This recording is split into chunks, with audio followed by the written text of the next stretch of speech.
Resurrect the Republic, Dirty Uncle Sam Truth Radio broadcast on RVN. We have a caller on the line I'd like to shoot over to. Bobby, you still with us? Hey, thank you for taking my call. No problem. How are you? How are you? Now, listen, you may not know this, but I am the greatest caller in the history of talk radio. How long have you been a racist, crazy person? Racist. Let me get back to the answer on that there, Booby. You see, racists, they despise people based on their DNA, based on, the color of their skin. But you see, people who stand opposed to racist ideologies, such as that is rooted in the Talmud, I could quote verse after verse in the Talmud that says that the Gentiles are all goy, goyim equal to cattle, that eating with the goyim at the same table is like eating with animals, that the best of the goyim should be killed. Am I still on? Is Booby still on? Go ahead, Booby. It's Bobby, actually, you racist, nutty bastard. Well, that's okay. You wanted to resort to childish insults, so I figured I would give you a little taste of your own medicine there, Boob. Okay, fair enough. Fair, I admit that. But to be fair, you're a racist person playing tape of a racist person on a racist network. So what is that? Well, all right. Well, let me answer that question. Since you want to keep calling me this smear word, the smear name of racist. Maybe I should assume things. Are you a Jew hater? Do you hate Jews? I gave you a chance to ask a question. Put him on mute. Okay. I gave you an opportunity to ask a question. Now I'm going to answer it because this is my show, Booby, not yours. Okay. Now I'm going to answer this question. By the way, I was raised in a household which was half Roman Catholic and half Jewish. I work for my best friend who is Jewish. I have friends who are actually right here, one standing across from me who is African American. You see, you can't call somebody a racist for sharing truth. You see, you can use that anti-Semite card, but you see, back in the day of the Holocaust, 8 million Christians were killed, but we don't have a word for anti-Christianic. We don't have a word for people who espouse hateful racist ideologies such as the Talmud that say everyone like me should be killed. You see, I don't serve anybody there, Boob. And the thing is, you're calling, this is the pot calling the kettle black.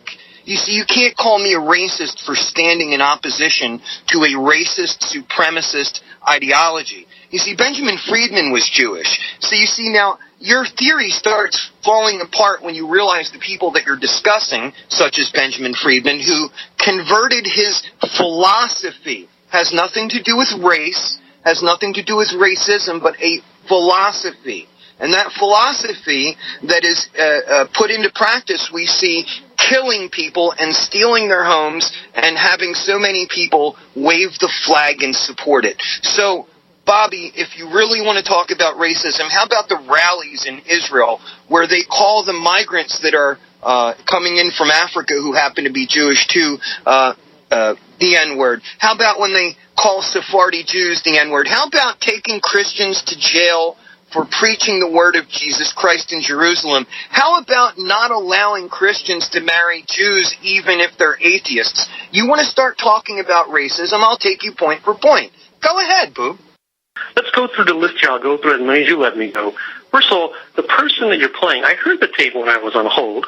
He was basically defending and explaining why the nutty Germans did what they did.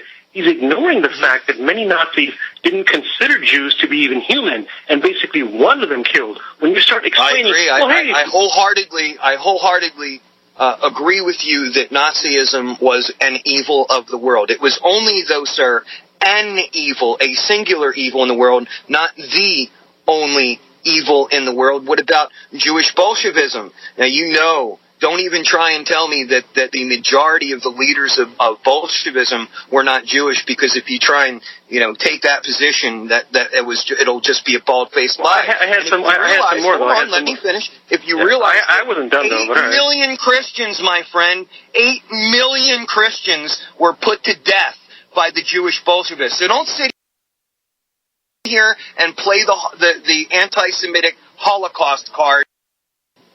Okay, first of all, your logic is stupid, and I'll tell you why.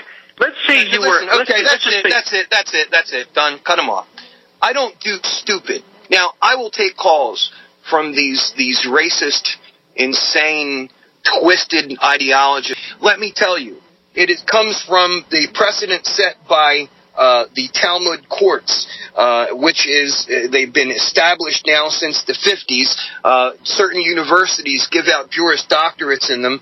We've allowed a foreign hateful ideology to establish their teachings of a court system that they want to take worldwide.